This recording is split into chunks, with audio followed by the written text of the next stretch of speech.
Magandang umaga po sa ating lahat.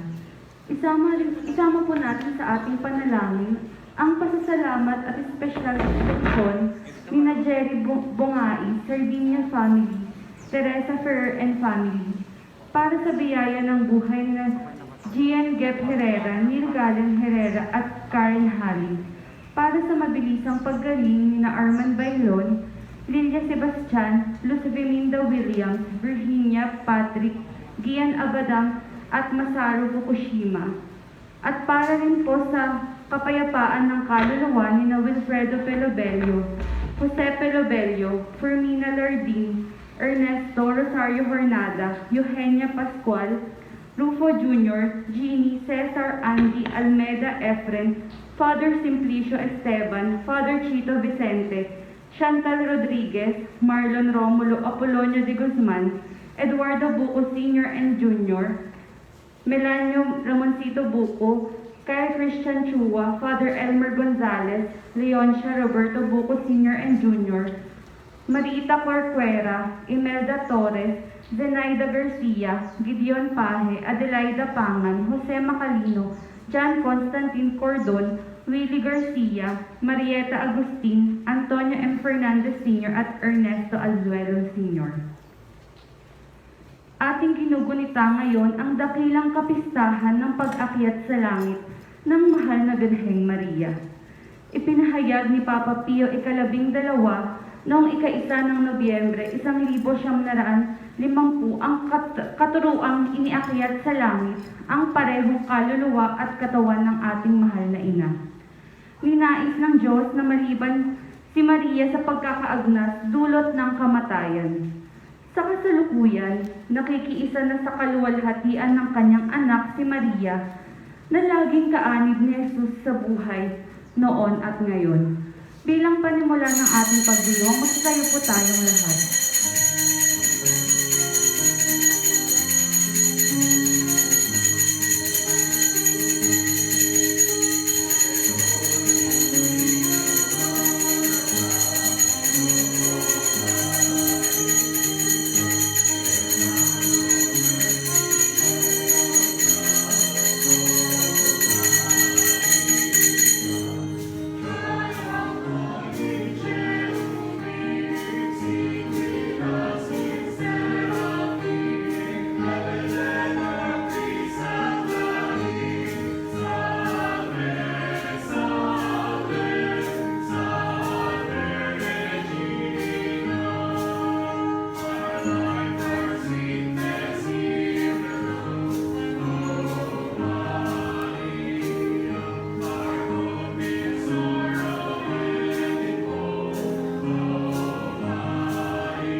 ngalan ng Ama at ng Anak ng Espiritu Santo. Amen. Sumainyo ang Panginoon.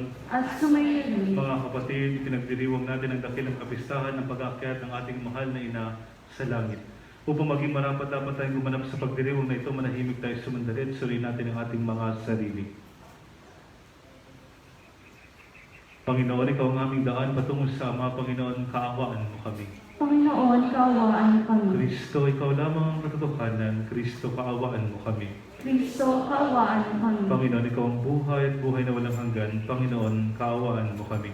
Panginoon, kaawaan mo kami. Kaawaan tayo ng makapangyarihang Diyos. Patawarin tayo sa ating mga kasalanan at patnubayan tayo sa buhay na walang hanggan. Amen.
Manalangin tayo.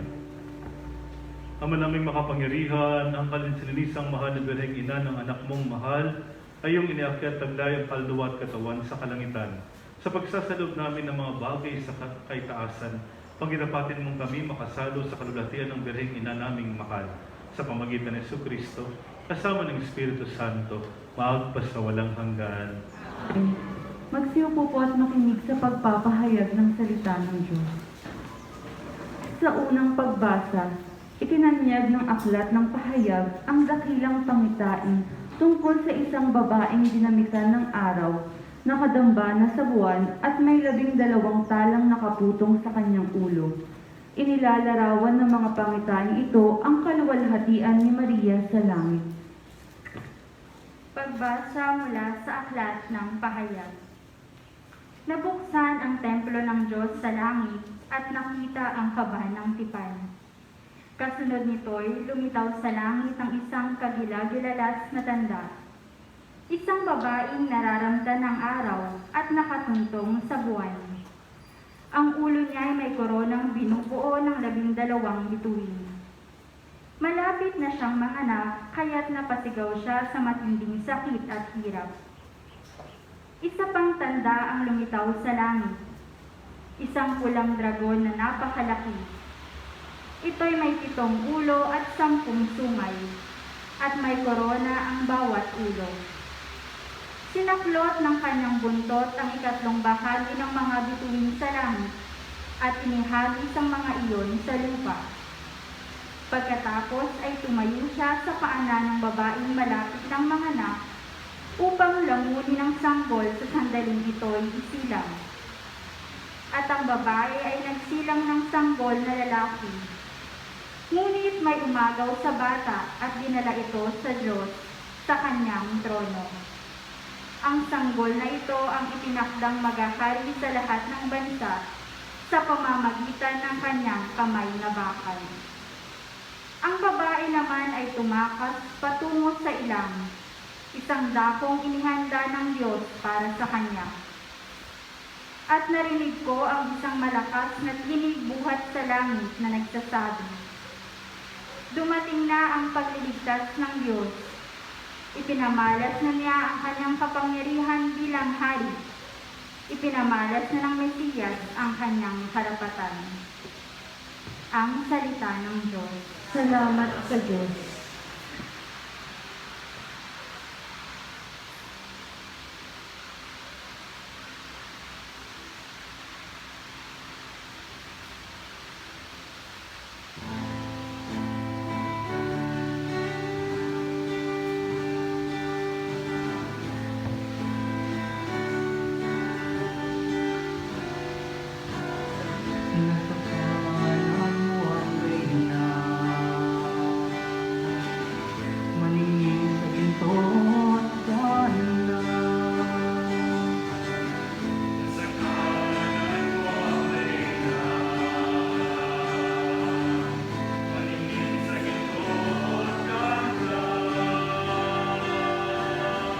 Samantalang sa kanan mo nakatayo'y akong reyna, palamutigin kong lantay sa damit na suot niya.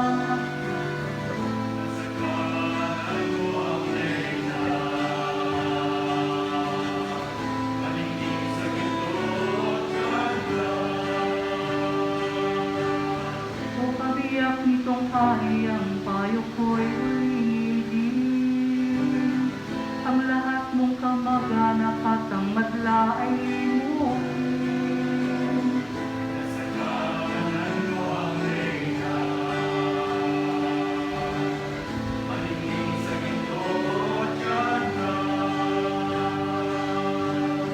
Sa taglay mong kagandahan ng hari ang pag-ibigin, siya'y iyong Panginoon, marapat na iyong sundin.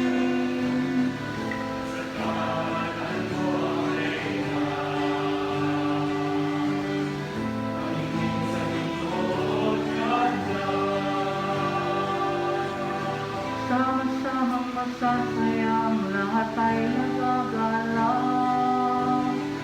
na pumasok sa palasyo at sa hari ay umarap.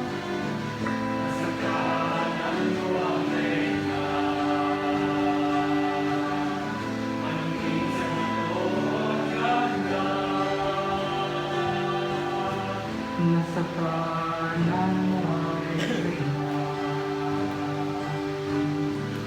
maningin sa ginto at ganda.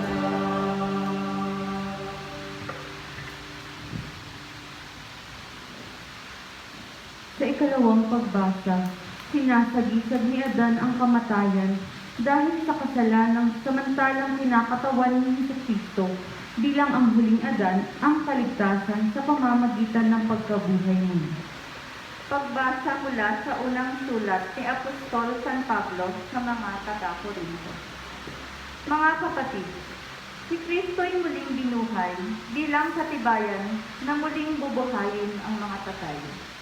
Kung paanong dumating ang kamatayan sa pamamagitan ng isang tao, gayon din naman dumating din ang muling pagkabuhay sa pamamagitan ng isang tao.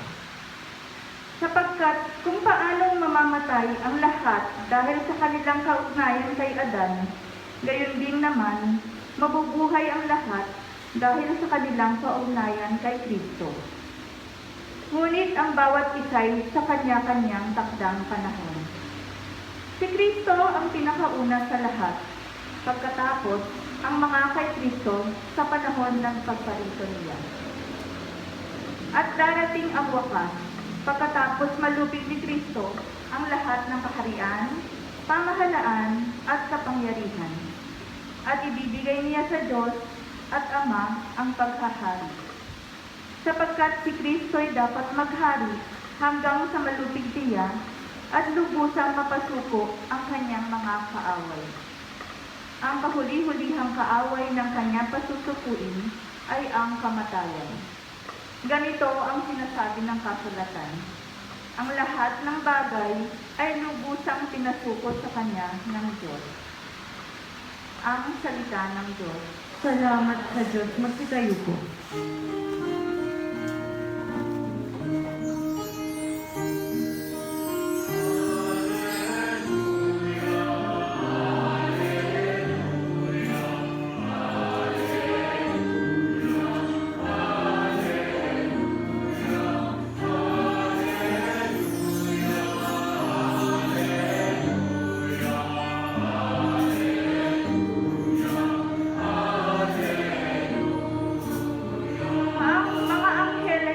Nang iakyat si Maria sa langit na maligaya.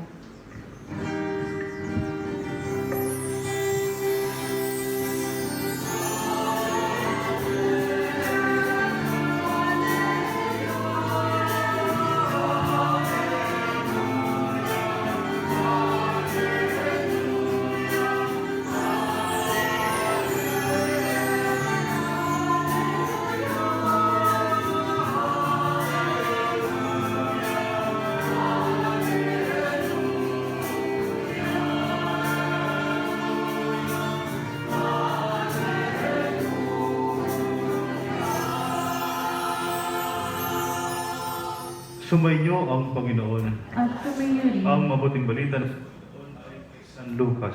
Papuri sa iyo, Panginoon.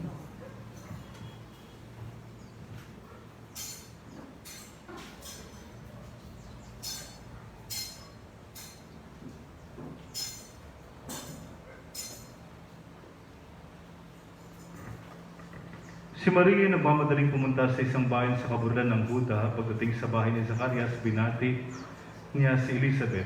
Nang marinig ni Elizabeth ang bati ni Maria, nagagalaw ang sanggol sa kanyang tiyan.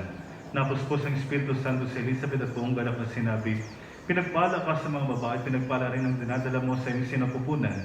Sino ako upang dalawin ng ina ng aking Panginoon? Sapagkat pagkarinig ko ng iyong bati, ay nagagalaw sa tuwa ang sanggol sa aking tiyan. Mapalad ka sapagkat nananalig kang matutupad ang pinasabi sa iyo ng Panginoon." At sinabi ni Maria, "Ang puso ko'y nagpupuri at nagagalak ang aking espiritu dahil sa Diyos ang aking tagapagligtas. Sapagkat nilingap niya ang kanyang abang alipin at mula ngayon ako'y tatawaging mapalad ng lahat ng salin lahi dahil sa mga dakilang bagay na ginawa sa akin ng makapangyarihan, banal ang kanyang pangalan. Kinahabagan niya ang mga may takot sa kanya sa lahat ng salit-saling lahi. Pinakita niya ang lakas ng kanyang mga bisig. Ipinangalat niya ang mapalalo ang isipan.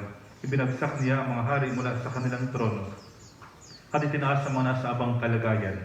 Minusog niya ng mabubuting bagay ang mga nagugutom at pinalayas niyang wala ni anuman ang mayayaman. Tinulungan niya ang kanyang bayang Israel bilang pagtupad sa pangako niya sa ating mga magulang, kay Abraham at sa kanyang lahi, magpakailanman. Tumira si Maria kay Elizabeth na may 3 buwan at saka umuwi. Ang mabuting balita ng Panginoon. Pinupuri ka namin, Panginoong Jesucristo. Magandang umaga po sa inyong lahat. Muli po, nagdiriwang tayo ng dakilang kapistahan ng pag-aakyat sa langit sa mahal na Birheng Maria. Espesyal ito sa ating pananampalataya. Sa katunayan, yung misa kahapon, supposed to be usually parehas lang ang misa ng hapon o gabi ng Sabado at saka ngayon. Pero dahil espesyal ang pagdiriwang na ito, iba yung readings kahapon at iba rin yung prayers kahapon at iba rin ngayon. Ganun ka-special ang araw na ito. Bakit nga, Father, special ang assumption sa buhay ng isang Kristiyano? 2 bagay. Una, tungkol kay Maria. Alam natin na yung pag-akyat kay Maria ay hangarin din ng ating puso, syempre. Sana tayo rin, sana all, syempre, para saan ba ang ating pagpapakabuti? Di ba? Eh di gantihan na lang pala tayo. Pag chinismis ka, sunugin mo na yung bahay ng kapitbahay mo, di ba? O hindi naman ganun ang tinuturo natin, hindi naman ganun ang tama, hindi ganun ang mabuti. Kahit papaano, minsan pipigil tayo. Minsan naman talagang pinipili nating magpakabuti. At yun ang maganda. Dahil bakit? Alam natin na ang buhay natin ay hindi hanggang dito lamang. Alam natin na mayroong buhay na walang hanggan. Alam natin na mayroong langit. Alam natin na may kaharian ang Diyos. Si Maria, iniakyat siya roon. Gusto niyo na rin ba? Hindi pa. Magsalita naman kayo dyan. Hindi pa raw. Huwag muna, Lord. Sabi naman sa isang kanta, kahit sa lupa ay makakamit ang langit. Pwede naman daw talagain. Pag minsan, nararanasan natin iyon. Si Heidi Lin, di ba? Ang saya ng buhay. Pero alam natin, hindi yun basta-basta lamang. May pinagdaanan din yun. Mahirap yata mag-ensayo. Mahirap na mapagkamalan at saka mabigyan ng maraming kritisismo at maraming walang suporta kung baga. Alam niyo yan, sa ating buhay, hindi pwedeng, di ba, nagtagumpay lang. May sakripisyo talaga yan. May paghihirap talaga yan. Pag minsan talagang masasaktan at masasaktan ka. Pero, iba ang tamis ng tagumpay. Lalo na pag pinaghihirapan. Pag minsan, sabi nga natin, di ba? Kung walang tiyaga, walang nilaga, di ba? Pag instant noodles, instant pancit canton, okay naman yun. Pag gutom na gutom talaga, okay lang. Pero wag niyong gawing bisyo yun. Kasasama yun. Iba pa rin ang lasa ng totoong pancit canton. Gutom na si Father. Yun lang gusto mo lang sabihin, iba yung tamis na kapag alam mo yung pinagpawisan mo, alam mo yung pinaghirapan mo, hindi yung para bagang minadali lang lahat. Pag nililigawan mo, isang text mo lang, sinagot ka na agad, okay naman yun, masaya naman yun. Pero iba pa rin yung pan, di ba? Nagtyaga ka, nagsumikap ka. Iba yung bigay nun kapag halimbawa sinagot ka ng nililigawan mo. Sa palagay ko, ganun din ang buhay ni Maria mula noong siya ay sinabihan na maging ina ni Jesus. Hindi naging madali, di ba? Sa murang edad niya, di ba tinatakbo-takbo niya si Jesus sapagkat hinahabol sila ni kamatayan. Gustong ipapatay siya ni Herodes. Hanggang sa paanan ng krus, naroon si Maria. Sa palagay ko, napakahirap ng buhay na iyon. Akala lang natin, Inakyat sa langit si Maria. Parang napakaganda. Parang ganun lang. Hindi. Mayroon ding pinagdaanan. Mayroon ding maraming bagay na ginawa si Maria upang marating niya ang kanyang kinalalagyan sa kasalukuyan. At yung pangalawang punto ay ito. At pagkatapos ng lahat, akala natin baka nakaupo na lang si Maria sa langit. I'm sorry, hindi ganun. O magpapatuloy pa rin ang pagiging mabuti, ang pagiging tama, ang pagiging totoo. Pag halimbawa, wala na tayo sa mundong ibabaw, hindi hayahay ang buhay sa langit, parang bagang patulog-tulog lang. Hindi. Magpapatuloy pa rin ang pagpapakabuti. Kaya ang hirap-hirap pumunta sa langit. Kapag dati ka ng tamad, I'm sorry. Pag matigas ang ulo mo, pasensya na. Kapag madamot ka talaga, anong gagawin mo doon? Wala kang gagawin doon. Pag panay ka sama ng loob, at yun ang prinaktis mo ng mabuti. Pag panay sama ng ugali, o alam mo na kung saan ka. Alam mo na. Kung hindi ka marunong magpatawad, kung ayaw mong magtiwala, kung alam mo kung saan ka pupunta, kung hindi ka naniniwala, alam mo na,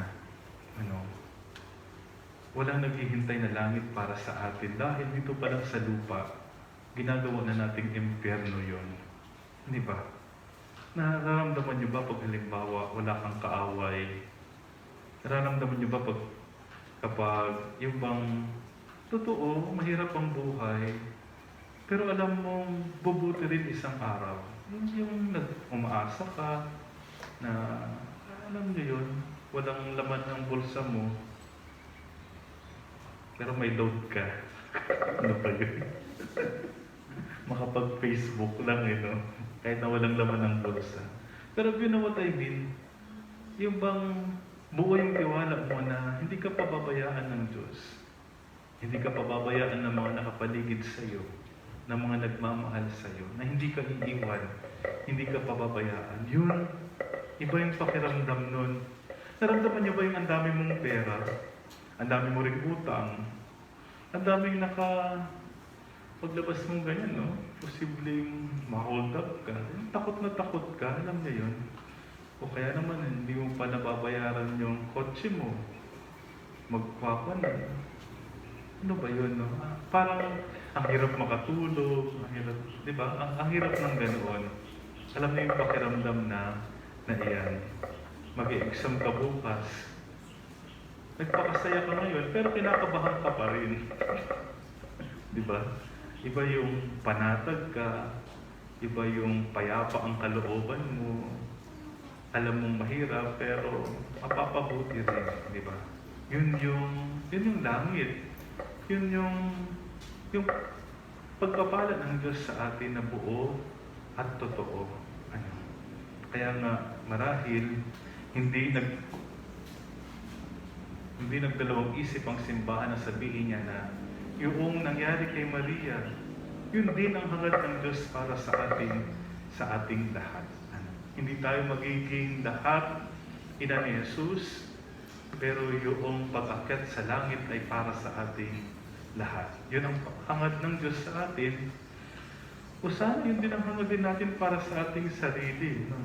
Bilang pag-aaruga at pagmamahal sa sarili. Alagaan mo naman sarili mo. Pag may nangungumpisal ang daming kasalanan. Sasabihin ko sa kanya, alagaan mo naman sarili mo. Di ba, Mahal ka ng Diyos, totoo yun. O mahalin mo naman ang sarili mo. Di ba? Huwag mo naman hayaang masira lang. Mawasak ng mga... Minsan kasi medyo maliliit na bagay lang, Father, chinismis ko yung kapitbahay ko. Father, nagsinungaling ako sa asawa ko. Hindi naman ito nakapatay. You know what I mean? Tama, Hindi naman ito nagdakaw ng kaban ng bayan, Maliliit lang din, Pero yung maliliit na yan ang pwedeng sumira sa tao. No? Kaya sabi ko, lagaan mo yung sarili mo. Ha? Oo. Huwag mong hayaang wasakin ka ng mga ganitong pagkakamali at pagkakasala. Alagaan ang sarili. Sapagkat patuloy naman tayong inaalagaan ng Diyos eh.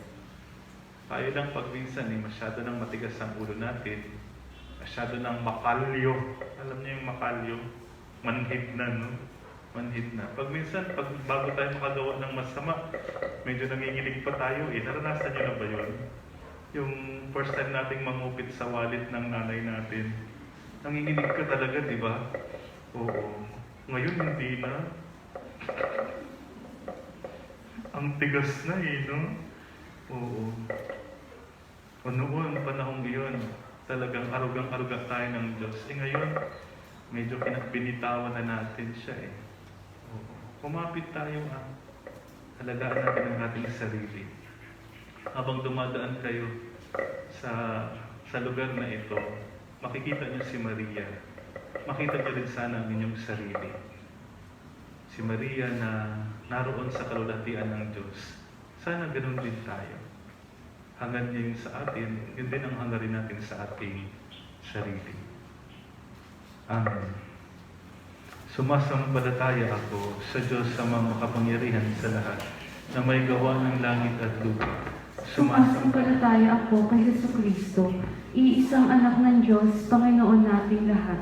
Nagkatawang tao siya lalang ng Espiritu Santo, ipinanganak ni Santa Maria ang Birhen, pinagpakasakit ni Poncio Pilato, ipinako sa krus na matay inilibing, nanawag sa kinaroroonan ng mga yumao, nang may 3 araw na buhay na mag-uli, umakyat sa langit, naluklok sa kanan ng Diyos amang makapangyarihan sa lahat. Doon magmumulang paririto at humukom sa mga bubuhay at mga matay na tao. Sumasampalataya naman ako sa Diyos Espiritu Santo, sa banal na simbahang katolika, sa kasamahan ng mga banal, sa kapatawaran ng mga kasalanan, sa pagkabuhay na muli ng mga matay na tao, at sa buhay na walang hanggan. Amen. Dumulog tayo sa Diyos, Ama, upang katulad ni Maria, makabahagi din tayo sa kalulatian ng kanyang anak na si Jesus sa kanyang kaharian. Idalangin natin, Panginoon, dinggin mo ang aming panalangin. Panginoon, dinggin mo ang aming panalangin. Maihatid nawa ng Santo Papa, ng mga obispo, pare at diakono ang pag-asa dulot ng muling pagkabuhay ni Kristo sa daigdig na tigib ng pagkamuhi, digmaan at pagkakawatak-watak. Manalangin tayo. Pumunta nawa ang ating mga pinuno at lingkod bayan tulad ni Maria sa kaburulan ng pangangailangan upang makapagbigay tulong sa mga kapatid nating nabiktima ng karahasan at nasalanta ng sakuna. Manalangin tayo. Isabuhay nawa ng lahat ng sumasampalataya ang salita ng Diyos sa pamamagitan ng panalangin, pagninilay at pagsimba sa banal na Eucharistia. Manalangin tayo. Pagpalain nawa ng Panginoon silang gumawa ng mga dakilang gawain para sa mga may sakit, inabuso, nagugutom at naghihirap. Manalangin tayo. Makasapit nawa ng mga yumao naming mahal sa buhay sa kaluwalhatian ng Diyos sa langit kung saan iniakyat ang Birheng Maria. Manalangin tayo. Sa ilang sandali ng katahimikan, itaas natin sa Diyos ang ating personal na kahilingan, gayon din ang mga taong lubos na nangangailangan ng ating panalangin. Manalangin tayo. Ama namin sa langit, tagapin mo ang aming kahilingan at pabanalin mo ang iyong simbahan ngayong nagdiriwang sa pag-akyat sa langit ng ina ng iyong anak. Dulutan mong maghatid ng lubos sa kagalakan ng kanyang pamamagitan para sa amin habang aming kinasasabikan ang pag-asa ng muling pagkabuhay sa pamamagitan ng Jesucristo kasama ng Espiritu Santo magpasawalang hanggan. Amen.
Manalangin kayo mga kapatid, ang paghahain natin ay kalugdan ng Diyos samang makapangyarihan.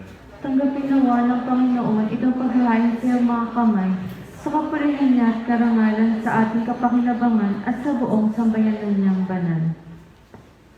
Ama naming namikha, ang paghahain ito naway makaakyat sa iyo at bilang katugunan sa pagdalangin ng mahal na Birheng inakyat sa langit, ang aming kalooban nag-alab ng saningas ng pag-ibig ay lubos nawang pumailan lang sa iyo sa pamagitan ng Jesucristo kasama ng Espiritu Santo, magpasawalang hanggan. Amen. Sumainyong Panginoon, At sumayin, itaas sa Diyos sa inyong puso at diwa. itinaasa namin sa Panginoon. Pasalamatan natin ang Panginoong ating Diyos. Marapat na siya'y pasalamatan. Ama naming makapangyarihan, tunay ngang marapat na ikaw ay aming pasalamatan sa pamagitan ng Jesucristo na aming Panginoon. Ngayong iniakyat ang mahal na Birhen sa langit, ang pasimulat larawan ng daan mong masapit, ang tanging sambayan ng sayo na nanalig, may pag-asa at kasiyahan kaming sayo ipapalapit. Di mo pinabayaang dumanas ang pagkaagnas ang nagsilang at nag-aruga sa iyong bumuhay na anak, nung siya'y maging di na iba sa aming lahat, upang kami hatian sa kanyang buhay na ganap. Kaya kaysa namang nagsisiyaot ang papuri sa iyo nang walang umpay sa kalangitan, kami nagbubunyi sa iyong kadakilaan.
Aming banal, ikaw ang bukal ng tanang kabanalan kahit sa pamagitan ng Espiritu, kay banal ng mga kaloob na ito, upang para sa amin maging katawan at dugo ng aming Panginoong Jesucristo. Bago niya pinagtiis ang kusang loob na maging handog, hinawakan niyang tinapay, pinasalamatan kanya, pinaghati-hati niya yun. Inabot sa kanyang malagad at sinabi, tanggapin niyong lahat ito at kanin. Ito ang aking katawan na ihahandog para sa inyo.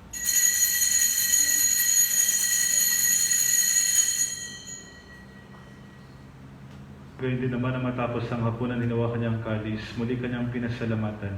Inabot niya ang kalis sa kanyang malagad at sinabi, tanggapin niyong lahat ito at inumin. Ito ang kalis ng aking dugo ng bago at walang hanggang tipan. Ang aking dugo nibubuhos para sa inyo at para sa lahat sa kapagpapatawad ng mga kasalanan. Gawin ninyo ito sa pag-alaala sa akin.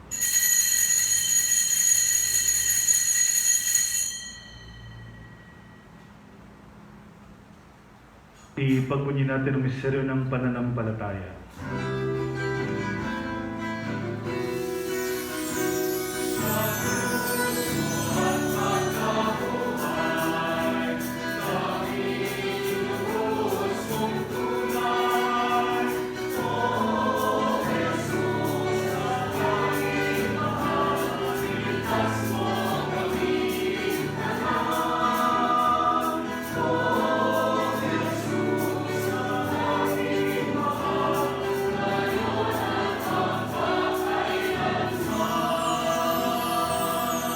Ama, ginagawa namin ngayon ang pag-alaala sa pagkamatay at muling pagkabuhay ng iyong anak, at tinalay namin sa iyo ang tinapay na nagbibigay buhay at kalis na nagkakalob ng kaligtasan.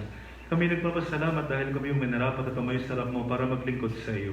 Isinasamo namin kami magsalo-salo sa katawan ng dugo ni Kristo ay mabuklod sa pagkakaisa sa pamagitan ng Espiritu Santo. Amaling namin mong simbang naganap sa buong daigdig, puspusin mo kami sa pag-ibig.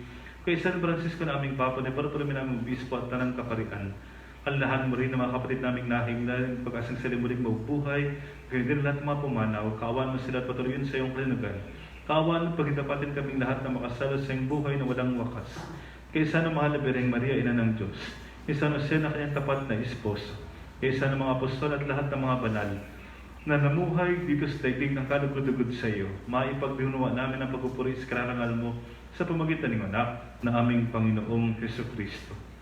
Sa pamagitan ni Kristo, kasama niya at sa Kanya, ang lahat ng parangal papuri ay sa iyo, Diyos sa makapangyarihan kasama ng Espiritu Santo, magpasawalang hanggan.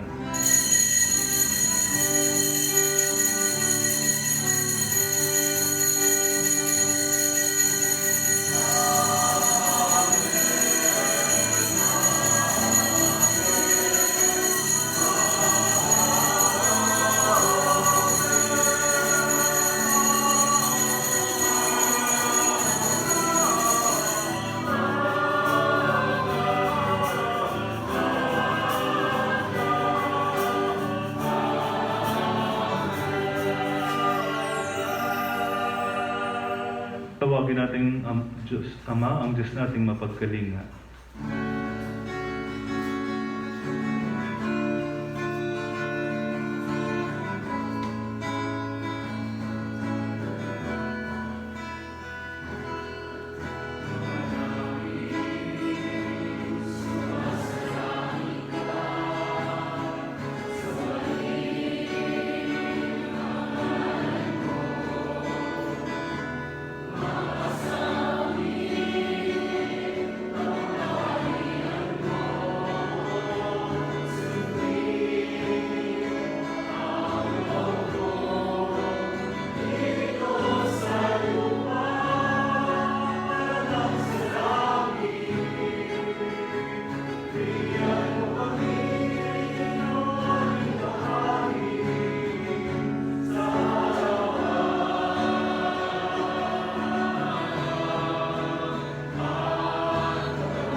Hinihiling namin kami, Diyos, sa lahat ng masama, paglalaban ng kapayapaan araw-araw, iligtas sa kasalanan, at iligtas sa lahat ng kapahamakan, samantalang aming pinananabikan ang dakilang araw ng pagkapahayag ng tagapagligtas naming si Jesucristo.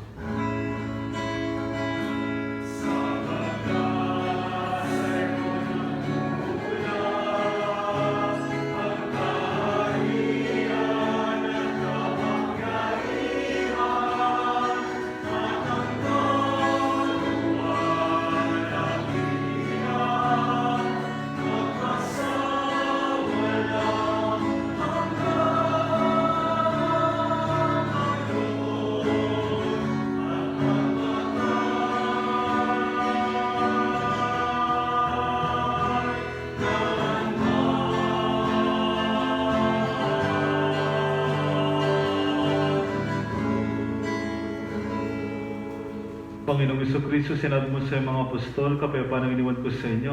Ang aking kapayapaan ang binibigay ko sa inyo. Tunghayan mo ang aming pananampalataya at huwag ang aming mga pagkakasala.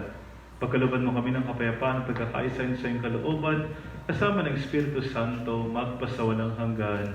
Amen. Ang kapayapaan ng Panginoon ay laging sumainyo. At sumayin. Magbigayan kayo ng kapayapaan sa isa't isa. Peace be with you.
Narito si Jesus ang kordero ng Diyos na nag-aalis ng mga kasalanan ng sanlibutan.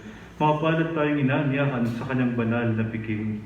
Panginoon, hindi ako karapat-dapat na magpatuloy sa iyo, ngunit sa isang salita mo lang ay gagaling na ako.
Ama namin mapagmahal, ngayong amin lang napagsaluhan ng banal na pakikinabang, ipagkalubong kami palulahating makarating sa pagkabuhay, pakundangan sa pagdalangin ng mahal na Birheng Mariang iniakyat sa kalangitan, sa pamagitan ni Jesucristo, kasama ng Espiritu Santo, magpasawalang hanggan. Amen. Sumainyo ang Panginoon, At sumayin rin. at pagpalain kayo ng mga pangyarihang Diyos, ang Ama at ang Anak, ng Espiritu Santo.